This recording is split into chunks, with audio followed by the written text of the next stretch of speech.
पापी गुद्धिया का छलावा। हमारे वेद पुराणों में कई ऐसे राज छुपे हैं जो आज भी हम नहीं जानते। ऐसी कई चीजें हैं जो आज भी अज्ञात हैं और हमारी समझ से परे हैं। इसी तरह एक और चीज है जिसके बारे में शायद लोग अनजान हैं। मुझे लगता है कि हमारे आसपास एक अंधेरी दुनिया है और उस दुनिया के कई छुपे हुए राज हैं।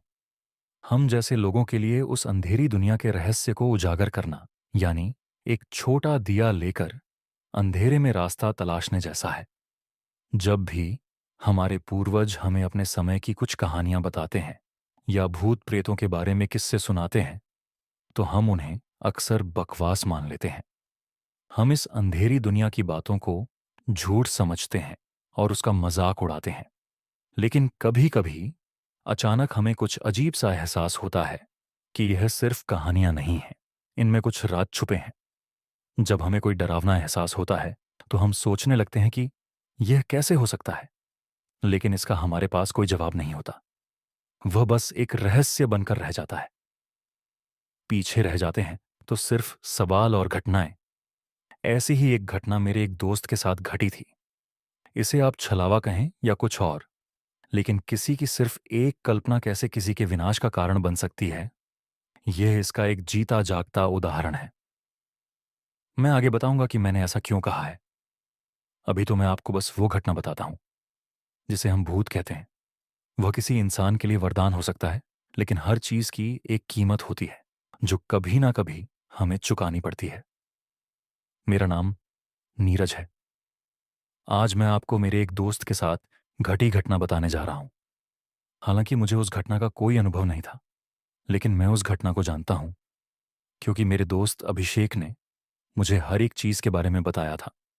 बस उसका अंत मुझे पता नहीं है, लेकिन मैं जानता हूं कि उसका अंत कैसा हुआ होगा।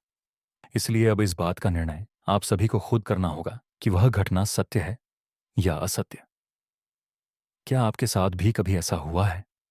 आप कुछ सोच रहे होते हैं और कुछ वक्त बाद या फिर कुछ दिन बाद बिल्कुल वैसा ही आपके साथ होने लगता है या फिर आपके सामने घटित होने लगता है।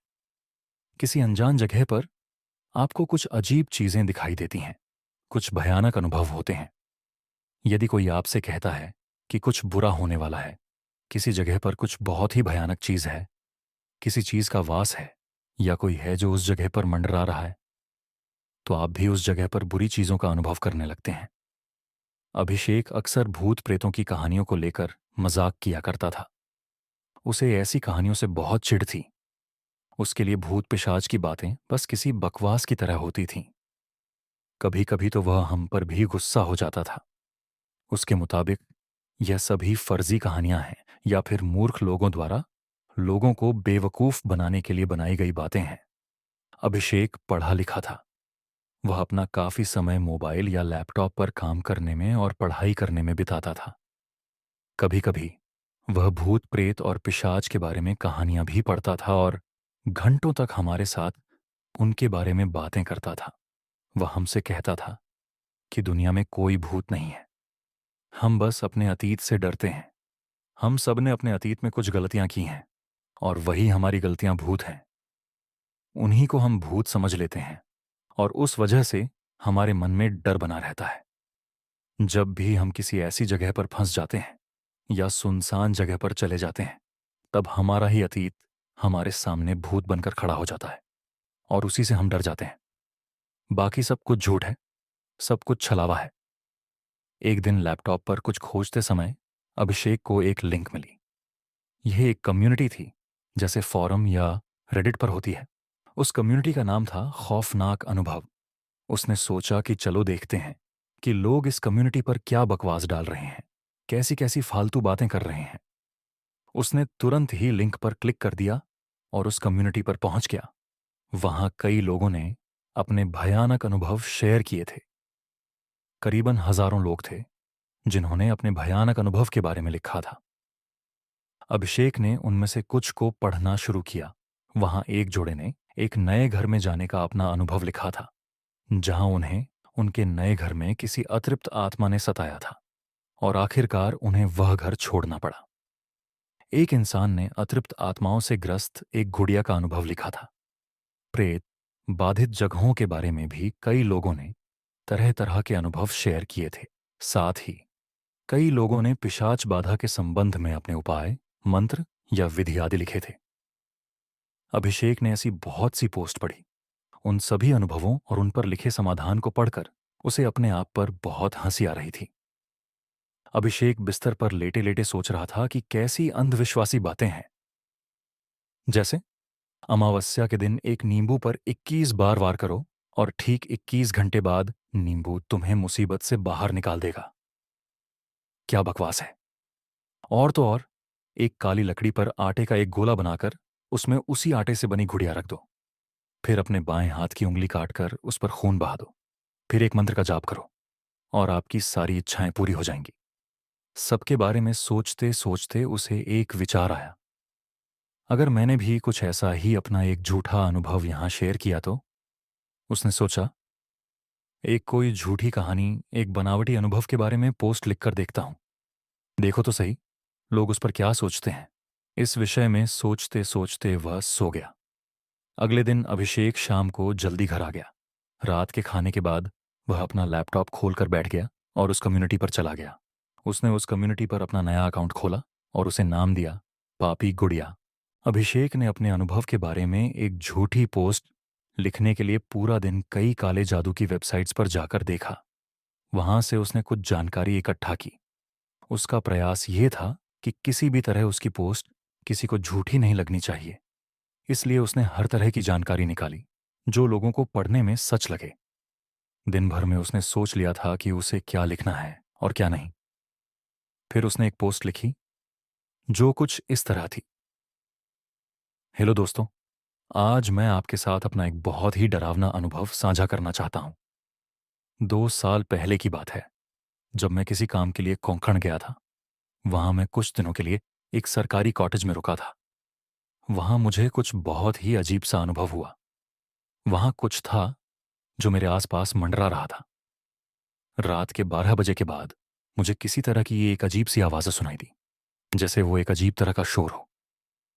फिर ऐसा लगा जैसे कोई मेरे चारों ओर घूम रहा हो, लेकिन तब मैंने उस चीज को नजरअंदाज कर दिया। तीसरे दिन मैंने एक आकृति देखी, एक छोटी सी आकृति, जिसे देखकर मैं चौंक गया। फिर वह धीरे धीरे आगे बढ़ी और उसने मुझसे पूछा, पूछो, क्या पूछना चाहते हो? उसकी आवाज इतनी अजीब थी कि मैं उसी वक्त वहां से भाग गया। यह पोस्ट लिखने के बाद अभिषेक ने उसे कम्युनिटी में पोस्ट कर दिया। उसने सोचा, अब देखता हूं कि लोग इस पर कैसे प्रतिक्रिया देते हैं। और मैंने वह पूरी रात बाहर एक बस स्टैंड पर बिताई। अभिषेक अपनी एक झूठी कहानी में रंग भर रहा था। उसने आगे लिखा, अगली सुबह मैं घबराया हुआ वापस कॉटेज पर चला गया, अपना सामान उठाया और अपने घर लौट आया। मुझे लगा कि मैं मुसीबत से छुटकारा पा चुका हूं, लेकिन नहीं, वह गुड़िया मुझे फिर से दिखाई देने लगी। उसके आने से पहले मुझे एक अजीब सी आवाज़ सुनाई देती थी। फिर कहीं अंधेरे में वह खड़ी दिखाई देती। अंधेरे में घसीटते हुए वो मेरे पास चली आती और मुझसे कहती, पूछो, तुम क्या पूछना चाहते हो? उसके आने का संकेत ये होता था कि उसके आने से पहले मुझे वह अजीब सी आवाज सुनाई देने लगती थी। उस आवाज को सुनकर मेरा शरीर ठंडा पड़ जाता था, हाथ पैर कांपने लगते थे। फिर मैंने अपने परिवार को इसके बारे में बताया। हमने इस उलझन को सुलझाने के लिए अपने गांव जाने का फैसला किया। हमारे गांव में एक आदमी था जिसके बारे में मैंने सुना था कि उसे ऐसी चीजों का अनुभव है। वह भूत पिशाच को वश में करना जानता है, तंत्र मंत्र विधि का जाता था और भविष्यवाणी करना भी जानता था। तो मैं उसके घर चला गया। वहां जाकर मैंने बाबा को सारी बात विस्तार से बताई। सारी बात सुनने के बाद उन्होंने कहा, तुम्हारे पीछे एक पिशाच पड़ा है। वह अच्छा भी है और बुरा भी। तुम जिस कॉटेज में रुके थे, उस पिशाच को उस स्थान पर जागृत किया गया है, यानी जगाया गया है। ये एक ऐसा पिशाच है जो इंसानों की इच्छाएं पूरी करने की ताकत रखता है, लेकिन अब वह किसी कारणवश वहीं पर फंस गया है। मैंने उनसे पूछा, मैं इससे छुटकारा कैसे पा सकता हूं? उन्होंने कहा, इससे छुटकारा पाने का एक ही तरीका है कि तुम उससे 3 सवाल पूछो, लेकिन सवाल सोच समझकर पूछना। अगर तुमने कोई अजीब सा सवाल पूछ लिया और वह सवाल उसे पसंद नहीं आया तो वह गुस्सा हो जाएगा। वह तुम्हारी गर्दन पर बैठ जाएगा और तब तक शांत नहीं होगा जब तक उसे जगाने वाले आदमी का खून उसके मुंह में नहीं जाएगा। यह सुनकर मैं स्तब्ध रह गया। यह चीजें कितनी भयानक होती हैं। ये सब लिखते हुए अभिषेक खुद पर ही हंस रहा था कि वे कैसी अजीब बातें लिख रहा है। उसने फिर से लिखना शुरू किया।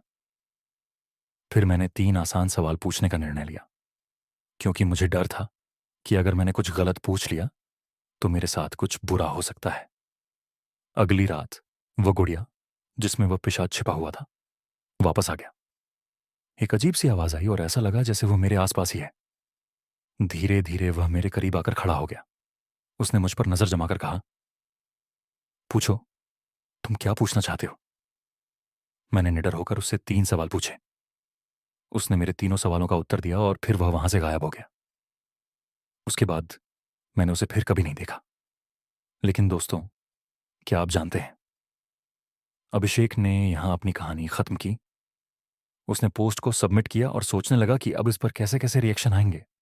सबसे पहले मैंने अपने बारे में 2 सवाल पूछे। ये ऐसे सवाल थे जिनके उत्तर मेरे अलावा कोई नहीं जानता था। उसने दोनों सवालों का सही उत्तर दिया। इसके बाद मैंने उससे पूछा, मुझे एक ऐसी लॉटरी का नंबर बताओ जिसमें मुझे 10 लाख रुपए मिल जाए। आप यकीन नहीं करेंगे, लेकिन उसने जो नंबर बताया उसने मेरी जिंदगी बदल दी।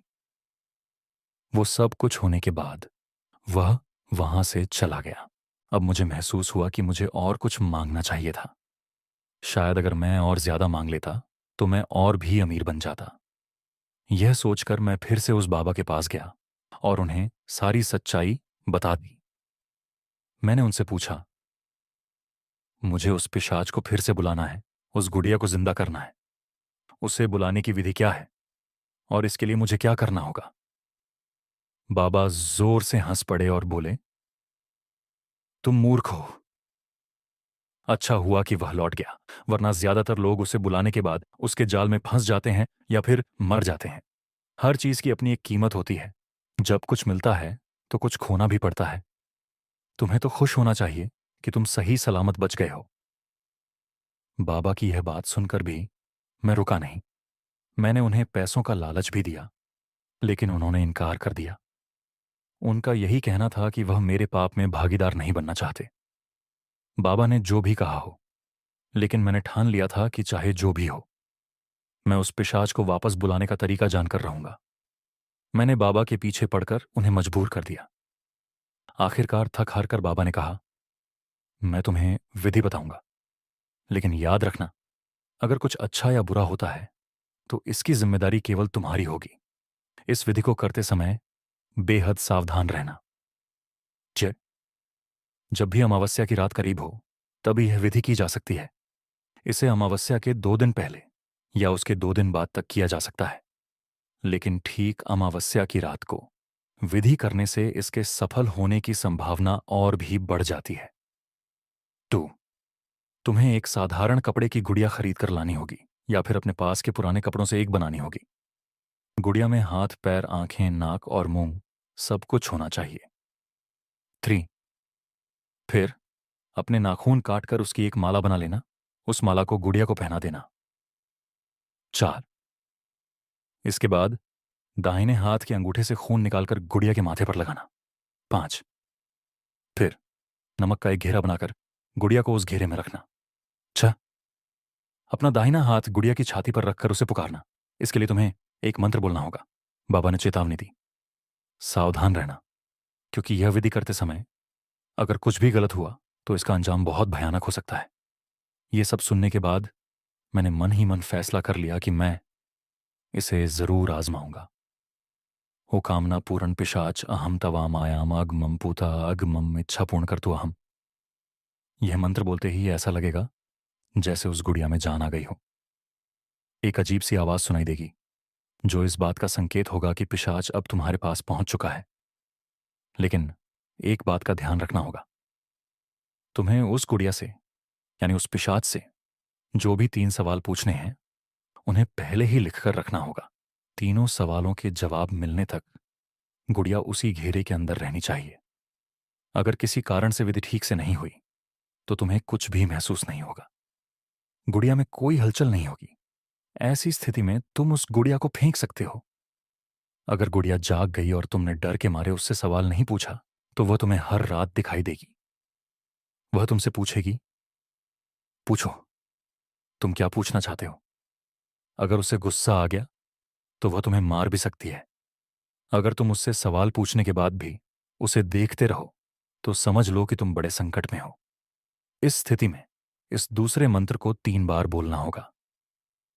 स्वामीनम समीपम प्रत्यागत प्रार्थवठालु तपुनः स्वामीना समीपम गच्छ। इसका अर्थ है कि पिशाच अपने मूल स्वामी यानी जिसने उसे जन्म दिया है उसके पास लौट जाएगा। यह सब लिखने के बाद अभिषेक ने अपनी पोस्ट पब्लिश कर दी। उसे यह सोचकर हंसी आ रही थी कि उसने कितनी बढ़िया और डरावनी कहानी गढ़ी है। वह सोच रहा था कि लोग इसे पढ़कर जरूर डर जाएंगे। उस समय रात के 12 बज रहे थे और वह अमावस्या की रात थी। अभिषेक अपनी कहानी पर मुस्कुराते हुए सो गया। अगले दिन जब वह काम से घर लौटा तो उसने रात का खाना खाया और अपना लैपटॉप खोलकर बैठ गया। वह यह देखना चाहता था कि उसकी पोस्ट पर लोगों ने क्या क्या कमेंट किए हैं। कई लोगों ने उसकी पोस्ट को लाइक और शेयर किया था। एक कमेंट में लिखा था, कितना खौफनाक अनुभव है। एक दूसरी टिप्पणी में सवाल पूछा गया, आप इस विधि के लिए उस बाबा को पैसे देने के लिए तैयार थे तो फिर आपने इसे यहां पर फ्री में क्यों पोस्ट किया। यह पढ़कर अभिषेक हंस पड़ा। उसने कमेंट का जवाब देते हुए लिखा, मैं बस देखना चाहता हूं कि कौन कौन इस विधि को करने की हिम्मत रखता है। वहीं एक ने लिखा था, क्या बकवास कहानी है। इस कमेंट को पढ़कर अभिषेक खूब हंसा। वह वहां लिखना चाहता था, तुम सही हो, लेकिन उसने ऐसा नहीं किया क्योंकि वह देखना चाहता था कि आने वाले दिनों में लोग उसकी पोस्ट पर और क्या क्या लिखते हैं। कुछ दिन और बीत गए। दिन ब दिन लोग उसकी पोस्ट पर कमेंट कर रहे थे। अभिषेक हर रात उस कम्युनिटी में जाकर कमेंट्स पढ़ता और उन्हें पढ़कर मजा लेता। वह सोच रहा था कि लोग कितने बेवकूफ होते हैं, किसी भी बात को सच मान लेते हैं। उसकी पोस्ट पर ज्यादातर लोगों को उसका अनुभव सच लग रहा था और इस बात से अभिषेक बहुत खुश था। आज अमावस्या है और मैं यह विधि करने जा रही हूं। मैं पिछले 2 दिनों से इसकी तैयारी कर रही हूं। गुड़िया और बाकी सभी सामान तैयार है। कल मैं आपको विस्तार से बताऊंगी कि क्या हुआ। रात के 11 बज चुके थे। बिना कुछ लिखे उसने अपना लैपटॉप बंद किया और सोने चला गया। काफी देर तक उसे नींद नहीं आई क्योंकि उसके मन में बार बार यही ख्याल आ रहा था, क्या उस लड़की ने सचमुच यह विधि की होगी।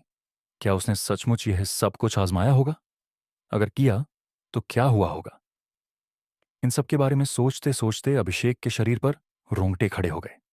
भले ही यह एक मजाक था लेकिन फिर भी यह डरावना था। इन विचारों के बीच अभिषेक को थोड़ी देर बाद नींद आ गई। सुबह जब वह उठा तो काम पर जाने से पहले उसने अपनी पोस्ट को एक बार फिर से चेक किया। अभी तक उस लड़की की कोई नई कमेंट नहीं आई थी। अभिषेक उसकी प्रतिक्रिया पढ़ने के लिए उत्सुक था। उस दिन ऑफिस में बहुत काम था। काम करते करते कब रात के 11 बज गए उसे पता ही नहीं चला। देर रात जब वह घर पहुंचा तो बहुत थक चुका था। बाहर ही खाना खाकर वह सीधे बिस्तर पर गिर पड़ा और सो गया। रात का सन्नाटा और कुत्ते की आवाज उस रात बाहर बहुत अंधेरा था। अचानक कहीं से एक कुत्ते के भौंकने की आवाज आई। उस आवाज ने अभिषेक की नींद तोड़ दी।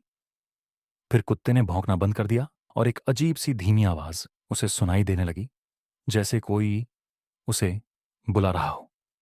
आधी नींद में अभिषेक ने अपनी आंखें खोली। बोझिल आंखों से उसने अपने आसपास देखा। खिड़की से बाहर की रोशनी कमरे में फैली हुई थी और उस रोशनी में उसने कुछ अजीब सा देखा।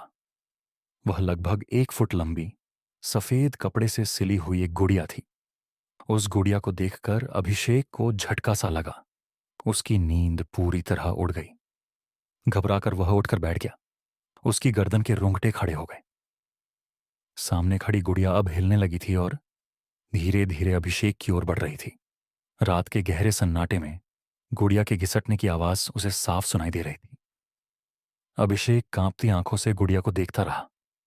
उसे नहीं पता था कि यह सब सच में हो रहा है या फिर यह कोई बुरा सपना है। उसका पूरा शरीर सुन्न पड़ चुका था। गुड़िया अभिषेक के पास आकर खड़ी हो गई। फिर उसने अजीब आवाज में कहा, पूछो, तुम क्या पूछना चाहते हो? यह सुनकर अभिषेक के पूरे शरीर पर डर हावी हो गया। वह जोर से चिल्ला पड़ा। लड़खड़ाते हुए वहां से भागने की कोशिश की, लेकिन उसी बीच चक्कर खाकर वहीं गिर पड़ा। अगले दिन जब अभिषेक जागा तो उसे बहुत तेज बुखार था। उसने काम से एक दिन की छुट्टी ले ली। दोपहर को वह डॉक्टर के पास गया, दवाई ली और दिन भर घर पर आराम किया। अभिषेक ने सोचा कि रात जो कुछ भी हुआ वह बस एक बुरा सपना था। शायद बार बार उस बारे में सोचने के कारण उसे ऐसा महसूस हुआ था। आज तक अभिषेक ने भूत प्रेत जैसी चीजों में विश्वास नहीं किया था और अब भी उनके सच होने का कोई ठोस कारण नहीं था। लेकिन डरावने अनुभव कहीं ना कहीं मन के अंदर दबे रहते हैं। अभिषेक के साथ भी ऐसा ही हो रहा था। पूरे दिन आराम करने के बाद शाम को उसे थोड़ा बेहतर महसूस हुआ। रात के खाने के बाद उसने फिर से अपना लैपटॉप खोला और अपनी लिखी पोस्ट देखने लगा। अंदर ही अंदर उसे लग रहा था कि शायद उसने यह पोस्ट लिखकर कोई गलती कर दी है। जैसा कि आपने कहा था, मैंने कल रात 12 बजे सभी विधियां पूरी की। कुछ देर तक मुझे कुछ भी महसूस नहीं हुआ और इसलिए मैंने गुड़िया से अपना हाथ हटा लिया। नमक के घेरे को साफ किया और सारा सामान अपनी अपनी जगह पर रख दिया। लेकिन ये सब करते वक्त मेरा ध्यान उस गुड़िया पर नहीं था। फिर गुड़िया को फेंकने के लिए मैं उसे ढूंढने लगी और तब मैंने देखा कि गुड़िया अपनी जगह पर नहीं थी। तभी मेरा ध्यान घर के एक कोने में गया। गुड़िया वही घर के एक कोने में खड़ी थी। उसे देखकर मैं बहुत डर गई। लेकिन मुझे आपका बताया हुआ मंत्र याद आ गया। मैंने उस मंत्र का 3 बार जाप किया। उसके बाद वह शांत हो गई और वहां से चली गई। अभी तक मेरे साथ कुछ भी बुरा नहीं हुआ है। लड़की की टिप्पणी पढ़कर अभिषेक का दिल जोर से धड़कने लगा। उसकी पोस्ट पर और भी कई नए कमेंट्स आए थे। कई लोगों ने लिखा था कि कल अमावस्या की रात थी और उन्होंने भी उस विधि को आजमाया था। इसके बाद उन्होंने अपने अनुभवों के बारे में लिखा। बहुत बहुत धन्यवाद। मैंने आपके निर्देशानुसार सभी विधियां पूरी की और गुड़िया को जगाया। मैंने उससे 3 सवाल पूछे और फिर वे चली गई। आपने जो कुछ भी लिखा था वह सब सच था। मुझे माफ कीजिए, लेकिन विधि करते समय मुझसे कुछ गलती हो गई। मैंने गुड़िया को 2 बार पुकारा और तभी मैंने अपने हाथ के नीचे गुड़िया की हरकत महसूस की। मैं बहुत डर गया और तीसरी बार बुलाए बिना ही अपना हाथ हटा लिया। तब मैंने देखा कि गुड़िया वहां से गायब हो गई। कृपया मुझे बताएं कि मुझे अब क्या करना चाहिए। जाने के लिए मंत्र बोला है, लेकिन मुझे अब भी डर लग रहा है। इन टिप्पणियों को पढ़ने के बाद अभिषेक ने बिना कुछ और पढ़े लैपटॉप बंद कर दिया। वह सिर पकड़कर बैठ गया। उसे कुछ समझ नहीं आ रहा था कि ऐसा कैसे हो सकता है। उसका दिमाग इस बात को समझने में नाकाम था कि जो उसने मजाक में लिखा था वह लोगों का वास्तविक अनुभव कैसे हो सकता है। अभिषेक का मन बेचैन हो गया उस वक्त। बाहर अंधेरी रात थी। कमरा बेहद शांत था। घड़ी की टिक-टिक के अलावा कहीं से कोई आवाज नहीं आ रही थी। आधी रात का समय हो चला था। रात के 12 बज चुके थे। अभिषेक अपने कमरे में अपना चेहरा घुटनों में दबाए बैठा हुआ था। उसका दिमाग चकरा रहा था। उसे समझ नहीं आ रहा था कि यह सब आखिर हो क्या रहा है। सन्नाटे के बीच डर और अनिश्चितता ने अभिषेक को पूरी तरह जकड़ लिया था और अचानक उसे वह आवाज सुनाई दी। 1 बार, 2 बार और फिर बहुत सारी आवाजें। अभिषेक ने घबराहट में अपना सिर उठाया। उसकी धड़कन तेज हो गई। हाथ पांव थरथराने लगे। उसके सामने एक नहीं, 2 नहीं, बल्कि कई सारी छोटी छोटी गुड़ियां खड़ी थीं। वे जोर जोर से हंस रही थीं। अभिषेक की आंखें बड़ी बड़ी हो गईं। उसका चेहरा थरथराने लगा। पूरा शरीर पसीने से लबालब हो चुका था। एक एक कर वे सारी गुड़ियां अभिषेक की ओर बढ़ने लगीं। अभिषेक उन्हें देखकर अपनी जगह पर ही जम गया। धीरे धीरे वे सभी गुड़ियां अभिषेक के पास इकट्ठा हो गईं। फिर एक अजीब सी आवाज में बोलीं, पूछो, तुम क्या पूछना चाहते हो? बहुत देर तक उनकी अजीब सी पतली आवाज कमरे में गूंजती रही। अभिषेक वहीं पर गिर पड़ा। शायद उसे चक्कर आ गया था। अभिषेक को अपने गर्दन पर एक हल्का सा स्पर्श महसूस हुआ। दोस्तों, आपको क्या लगता है कि अभिषेक के साथ क्या हुआ होगा? आपका जो भी तर्क हो, लेकिन मैं आपको मेरा तर्क बताता हूं। अगले दिन अभिषेक के कमरे में उसकी लाश मिली। मुझे यह पता था कि वह ऐसा कुछ कर रहा था। मतलब, उसने जो भी पोस्ट लिखी थी और उस पर जो भी कमेंट आए थे, उसने मुझे ऑफिस में इन सब के बारे में बताया था। उसकी मौत के बाद मैंने उसकी पोस्ट को बहुत ढूंढा, पर वह पोस्ट मुझे कहीं भी नहीं मिली। जहां तक मेरा तर्क है, अभिषेक ने अपनी पोस्ट में उस गुड़िया से छुटकारा पाने के लिए एक मंत्र दिया था। मंत्र के 3 बार जाप से वह गुड़िया अपने मालिक के पास वापस चली जाती थी। लेकिन अभिषेक ने इस बारे में नहीं सोचा था कि वह गुड़िया, वह पिशाच, उसका मालिक कौन था। दरअसल वह खुद ही उस पिशाच का मालिक था। उसने खुद ही उस सोच, उस पिशाच को जन्म दिया था। तो दोस्तों, ये रहा मेरा तर्क। बाकी आपको क्या लगता है? आप इस बारे में क्या सोचते हो? अपनी राय जरूर कमेंट में लिखें। आकाई ओना हॉरर गेम। दोस्तों, ये कहानी जापान में रहने वाले एक लड़के ऊना की है। उसकी जिंदगी काफी सिंपल थी। दिन में कॉलेज की क्लासेस होती थीं, शाम लाइब्रेरी में बैठकर असाइनमेंट सॉल्व करते हुए निकल जाती थी और रात कंप्यूटर गेमिंग में गुजरती थी। पर 21 अक्टूबर की रात उसकी जिंदगी बिल्कुल बदल गई। उना की अक्सर कॉलेज से सीधा लाइब्रेरी जाकर पढ़ाई करता था। उस दिन उना काफी थका हुआ था, इसलिए उसकी आंख लाइब्रेरी में ही लग गई। और जब आंख खुली तो उसने देखा कि घड़ी में रात के 12:30 हो रहे हैं। उना की कभी भी इतनी देर रात अपने घर से बाहर नहीं रहता था। उसने फटाफट अपने सामान को पैक किया और अपने घर की ओर निकल पड़ा। ऊना का घर लाइब्रेरी से करीब 20 मिनट दूर था, पर उसके घर जाने के लिए एक शॉर्टकट रास्ता भी था, जिससे वह बस 10 मिनट में पहुंच जाता था। लेकिन उसे सब लोग उस शॉर्टकट को लेने से अक्सर मना किया करते थे। उस शॉर्टकट वाले रास्ते पर कोई भी लैंप या रोशनी नहीं थी। उस रास्ते पर बिल्कुल अंधेरा रहता था और लोग कहते थे कि उस अंधेरे में अकाई ओना रहती है। अकाई ओना जापान का एक मिस्टीरियस हॉरर लेजेंड था। कहते हैं कि बहुत से लोगों को रात के अंधेरे में एक लाल रंग की ड्रेस में लड़की दिखाई देती है, और उस लड़की के चेहरे को अगर कोई देख लेता है तो वह लड़की उसके पीछे एक साया की तरह फंस जाती है। कई लोग या तो गायब हो गए या मरे हुए पाए गए। पर ओना की अकाई ओना को बस एक हॉरर लेजेंड मानता था। और तो और, वह पहले भी कई बार उस शॉर्टकट से घर गया था और उसे कभी ऐसा कुछ नहीं मिला। पर यह पहली बार था जब इतनी रात हो चुकी थी। ऊनाकी को बहुत तेज नींद आ रही थी और वह बिना कुछ सोचे उसी शॉर्टकट वाले रास्ते पर चल पड़ा। शुरुआत में ऊना को उस रास्ते पर कुछ भी दिखाई नहीं दे रहा था, पर धीरे धीरे हल्की आसमान की रोशनी में उसे थोड़ा बहुत रास्ता दिखाई देने लगा। कुछ दूर चलते ही अचानक ऊनाकी को दीवार के पास एक औरत खड़ी दिखाई दी। उस औरत ने लाल रंग की ड्रेस पहनी हुई थी। ऊनाकी को अचानक से घबराहट होने लगी। वह उस औरत का चेहरा देख नहीं पा रहा था और वह बस चुपचाप एक जगह खड़ी थी। ऊनाकी को बहुत अजीब लगा कि इतनी रात में यह औरत क्यों दीवार के पास खड़ी है। और तो और, उसने एक लाल रंग की ड्रेस पहनी हुई थी। उसे एक पल के लिए लगने लगा कि अकाई ओना का लेजेंड कहीं सच तो नहीं। फिर भी उनाकी बिना कुछ बोले अपना सिर झुकाए आगे चलता रहा।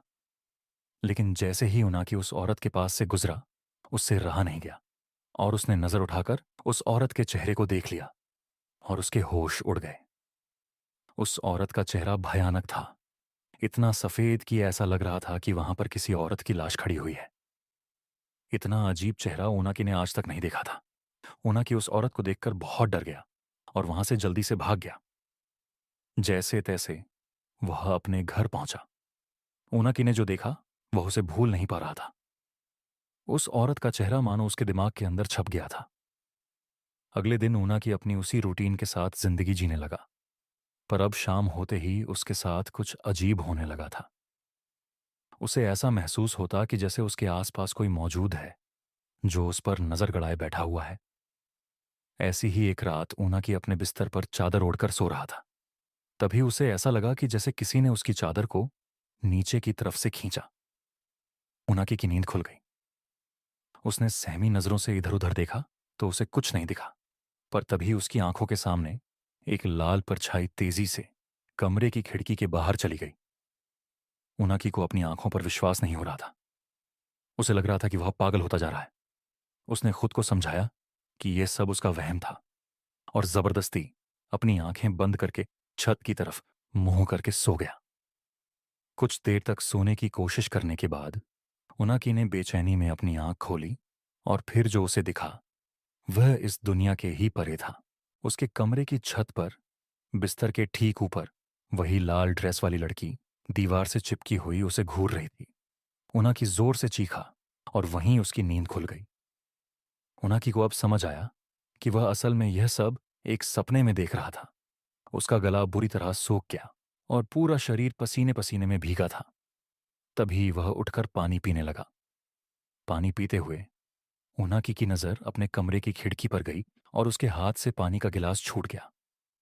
खिड़की के ठीक बाहर वही लाल ड्रेस वाली औरत खड़ी थी और वह अपने उसी भयानक चेहरे से उनाकी को घूर रही थी।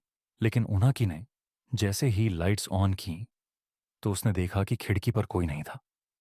दिन ब दिन ये सब इंसिडेंट्स बढ़ते जा रहे थे। उसे हर जगह अकाई ओना दिखने लगी थी। उनाकी ने अपने कुछ दोस्तों से भी इस बारे में बात की, पर किसी ने भी उसकी बातों पर विश्वास नहीं किया। उसके दिमाग में यही चल रहा था कि कहीं वह अब गायब तो नहीं हो जाएगा। उनाकी का डर बढ़ता ही जा रहा था। उसने डिसाइड किया कि वह पुलिस स्टेशन जाकर वहां से मदद मांगेगा, पर तभी उसे अपने घर के मेन गेट खुलने की आवाज आई। उनाकी हिम्मत करके बाहर देखने गया तो उसने देखा कि उसके घर का दरवाजा पूरा खुला हुआ था और बाहर से तेज हवाएं अंदर आ रही थीं। उनाकी ने अपने एक दोस्त को सब कुछ बताने के लिए फोन मिलाया। वह बस अपने साथ हुए इंसिडेंट्स के बारे में बोलता चला गया।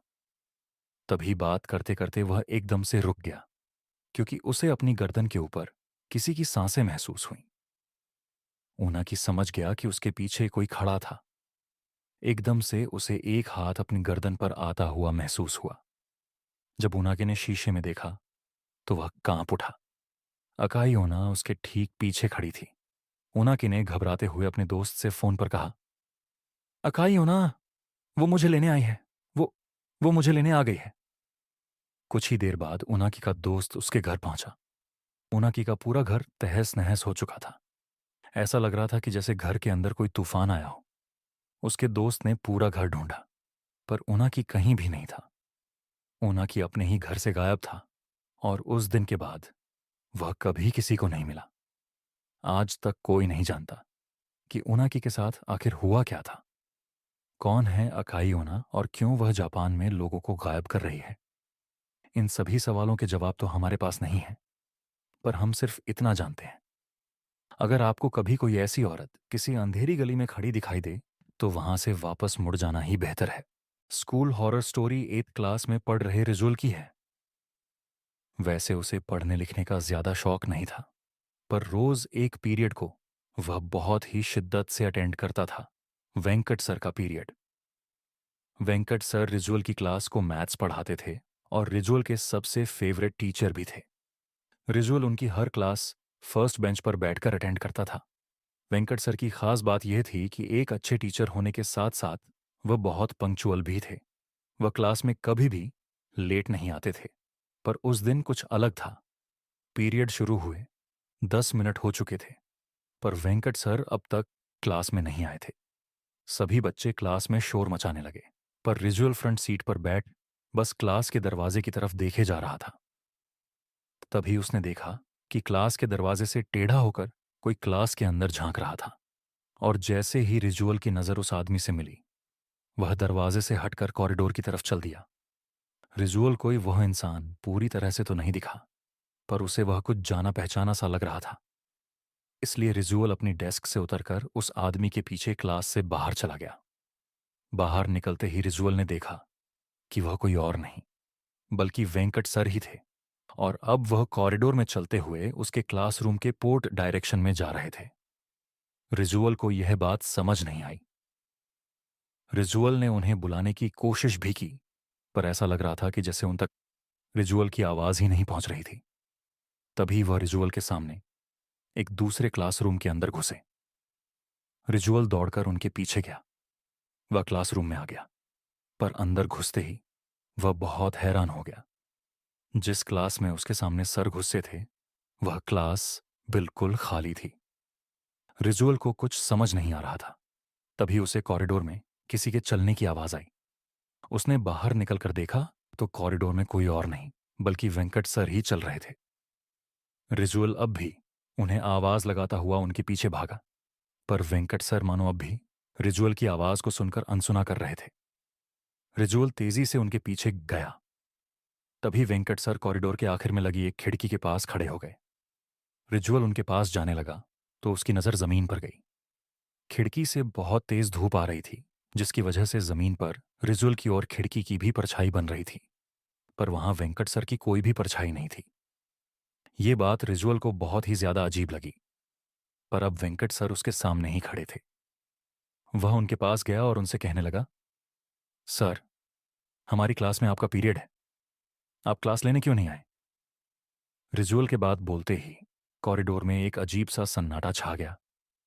खिड़की से आ रही तेज धूप की रोशनी मानो अचानक गायब हो गई और पूरे कॉरिडोर में अंधेरा छा गया। ऐसा लग रहा था कि शायद कोई बहुत बड़ा तूफान आने वाला था। रिजुअल अब थोड़ा घबराने लगा, लेकिन उसने वेंकट सर से फिर से पूछा, सर, क्या हुआ? आप कुछ बोल क्यों नहीं रहे? तभी वेंकट सर पीछे मुड़े और उन्हें देखते ही रिजुअल की धड़कनें थम सी गईं। वेंकट सर का पूरा शरीर सफेद पड़ा था।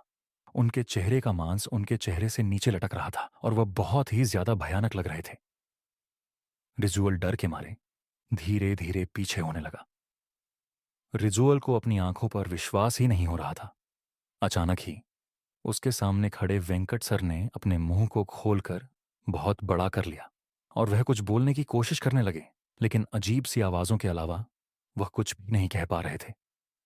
देखते ही देखते वेंकट सर का शरीर अकड़ने लगा और रिजुअल उन्हें देखकर थमसा गया। उन्होंने रिजुअल की तरफ अपना हाथ आगे बढ़ाया ही था कि वह देखते ही रिजुअल वहां से उल्टी तरफ भागने लगा। उस कॉरिडोर में तेजी से भागते हुए वह किसी से टकरा गया, नीचे गिर गया। रिजुअल ने जब उठकर देखा तो उसके सामने सुकृति मैम खड़ी थीं। रिजुअल हाफ होकर वेंकट सर का नाम बार बार बड़बड़ाए जा रहा था। सुकृति मैम ने रिजुअल को शांत किया और उसे क्लास में वापस जाने को कहा। उन्होंने बताया कि आज वेंकट सर छुट्टी पर हैं, इसलिए उनकी जगह सुकृति मैम उनका पीरियड लेंगी। रिजुअल का सिर अब चकराने लगा। अगर वेंकट सर छुट्टी पर थे तो आखिर रिजुअल ने कॉरिडोर में किसे देखा था? रिजुअल को समझ नहीं आ रहा था कि आखिर वह अपने साथ हुआ हादसा किसी को कैसे समझाए। रिजुअल सोच में डूबा क्लास में वापस चला गया। उस दिन जब स्कूल की छुट्टी हुई तो रिजुअल स्कूल के बाहर खड़ा अब भी वेंकट सर के बारे में ही सोच रहा था कि तभी उसे स्कूल की बिल्डिंग की खिड़की के पास वेंकट सर खड़े हुए दिखाई दिए, वैसे ही भयानक रूप में, और रिजुअल को घूर कर देख रहे थे। उन्हें देख इस बार रिजुअल की चीख ही निकल गई और उसने अपने साथ में खड़े दोस्त अंश को उस खिड़की की ओर देखने को कहा, पर अंश को वहां कुछ नहीं दिखा। रिजुअल ने डर के मारे अपनी आंखें बंद कर लीं। कुछ सेकंड्स बाद जब उसने अपनी आंखें खोलीं तो उस खिड़की पर अब वेंकट सर नहीं खड़े थे। डर से झुंझलाया रिजुअल घर चला गया। उसने अपने पेरेंट्स से वह बात शेयर की, पर उन्हें रिजुअल की बात का विश्वास नहीं हुआ। उस हादसे को 3 दिन बीत गए। ना ही वेंकट सर स्कूल में क्लास लेने आए और ना ही रिजुअल को वह दोबारा दिखाई दिए। पर 3 दिन बाद उनके स्कूल में एक खबर आई, जिसे सुनकर रिजुअल की रूह कांप उठी। खबर यह थी कि वेंकट सर की 3 दिन पहले ही मौत हो गई थी। वह रात को सोए और सुबह उनका पूरा शरीर अकड़ा हुआ पाया गया। वह नींद में ही चल बसे थे। रिजुअल को आज तक समझ नहीं आया कि आखिर वेंकट सर सिर्फ उसे ही क्यों दिखाई दिए थे। School horror story 8th class में पढ़ रहे रिजुअल की है। वैसे उसे पढ़ने लिखने का ज्यादा शौक नहीं था, पर रोज एक पीरियड को वह बहुत ही शिद्दत से अटेंड करता था, वेंकट सर का पीरियड। वेंकट सर रिजुअल की क्लास को मैथ्स पढ़ाते थे और रिजुअल के सबसे फेवरेट टीचर भी थे। रिजुअल उनकी हर क्लास फर्स्ट बेंच पर बैठकर अटेंड करता था। वेंकट सर की खास बात यह थी कि एक अच्छे टीचर होने के साथ साथ वह बहुत पंक्चुअल भी थे। वह क्लास में कभी भी लेट नहीं आते थे, पर उस दिन कुछ अलग था। पीरियड शुरू हुए 10 मिनट हो चुके थे, पर वेंकट सर अब तक क्लास में नहीं आए थे। सभी बच्चे क्लास में शोर मचाने लगे, पर रिजुअल फ्रंट सीट पर बैठ बस क्लास के दरवाजे की तरफ देखे जा रहा था। तभी उसने देखा कि क्लास के दरवाजे से टेढ़ा होकर कोई क्लास के अंदर झांक रहा था। और जैसे ही रिजुअल की नजर उस आदमी से मिली, वह दरवाजे से हटकर कॉरिडोर की तरफ चल दिया।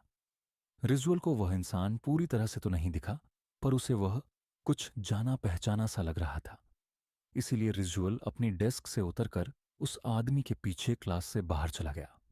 बाहर निकलते ही रिजुअल ने देखा कि वह कोई और नहीं बल्कि वेंकट सर ही थे। और अब वह कॉरिडोर में चलते हुए उसके क्लासरूम के पोर्ट डायरेक्शन में जा रहे थे। रिजुअल को यह बात समझ नहीं आई। रिजुअल ने उन्हें बुलाने की कोशिश भी की, पर ऐसा लग रहा था कि जैसे उन तक रिजुअल की आवाज ही नहीं पहुंच रही थी। तभी वह रिजुअल के सामने एक दूसरे क्लासरूम के अंदर घुसे। रिजुअल दौड़कर उनके पीछे गया। वह क्लासरूम में आ गया, पर अंदर घुसते ही वह बहुत हैरान हो गया। जिस क्लास में उसके सामने सर घुसे थे, वह क्लास बिल्कुल खाली थी। रिजुअल को कुछ समझ नहीं आ रहा था। तभी उसे कॉरिडोर में किसी के चलने की आवाज आई। उसने बाहर निकलकर देखा तो कॉरिडोर में कोई और नहीं बल्कि वेंकट सर ही चल रहे थे। रिजुअल अब भी उन्हें आवाज लगाता हुआ उनके पीछे भागा, पर वेंकट सर मानो अब भी रिजुअल की आवाज को सुनकर अनसुना कर रहे थे। रिजुअल तेजी से उनके पीछे गया। तभी वेंकट सर कॉरिडोर के आखिर में लगी एक खिड़की के पास खड़े हो गए। रिजुअल उनके पास जाने लगा तो उसकी नजर जमीन पर गई। खिड़की से बहुत तेज धूप आ रही थी, जिसकी वजह से जमीन पर रिजुअल की और खिड़की की भी परछाई बन रही थी, पर वहां वेंकट सर की कोई भी परछाई नहीं थी। ये बात रिजुअल को बहुत ही ज्यादा अजीब लगी, पर अब वेंकट सर उसके सामने ही खड़े थे। वो उनके पास गया और उनसे कहने लगा, सर, हमारी क्लास में आपका पीरियड है, आप क्लास लेने क्यों नहीं आए? रिजुअल के बात बोलते ही कॉरिडोर में एक अजीब सा सन्नाटा छा गया। खिड़की से आ रही तेज धूप की रोशनी मानो अचानक गायब हो गई और पूरे कॉरिडोर में अंधेरा छा गया। ऐसा लग रहा था कि शायद कोई बहुत बड़ा तूफान आने वाला था। रिजुअल अब थोड़ा घबराने लगा, लेकिन उसने वेंकट सर से फिर से पूछा, सर, क्या हुआ? आप कुछ बोल क्यों नहीं रहे? तभी वेंकट सर पीछे मुड़े और उन्हें देखते ही रिजुअल की धड़कनें थम सी गईं। वेंकट सर का पूरा शरीर सफेद पड़ा था। उनके चेहरे का मांस उनके चेहरे से नीचे लटक रहा था और वह बहुत ही ज्यादा भयानक लग रहे थे। रिजुअल डर के मारे धीरे धीरे पीछे होने लगा। रिजुअल को अपनी आंखों पर विश्वास ही नहीं हो रहा था। अचानक ही उसके सामने खड़े वेंकट सर ने अपने मुंह को खोलकर बहुत बड़ा कर लिया और वह कुछ बोलने की कोशिश करने लगे, लेकिन अजीब सी आवाजों के अलावा वह कुछ भी नहीं कह पा रहे थे। देखते ही देखते वेंकट सर का शरीर अकड़ने लगा और रिजुअल उन्हें देखकर थमसा गया। उन्होंने रिजुअल की तरफ अपना हाथ आगे बढ़ाया ही था कि वह देखते ही रिजुअल वहां से उल्टी तरफ भागने लगा। उस कॉरिडोर में तेजी से भागते हुए वह किसी से टकरा गया, नीचे गिर गया। रिजुअल ने जब उठकर देखा तो उसके सामने सुकृति मैम खड़ी थीं। रिजुअल हाफ होकर वेंकट सर का नाम बार बार बड़बड़ाए जा रहा था। सुकृति मैम ने रिजुअल को शांत किया और उसे क्लास में वापस जाने को कहा। उन्होंने बताया कि आज वेंकट सर छुट्टी पर हैं, इसलिए उनकी जगह सुकृति मैम उनका पीरियड लेंगी। रिजुअल का सिर अब चकराने लगा।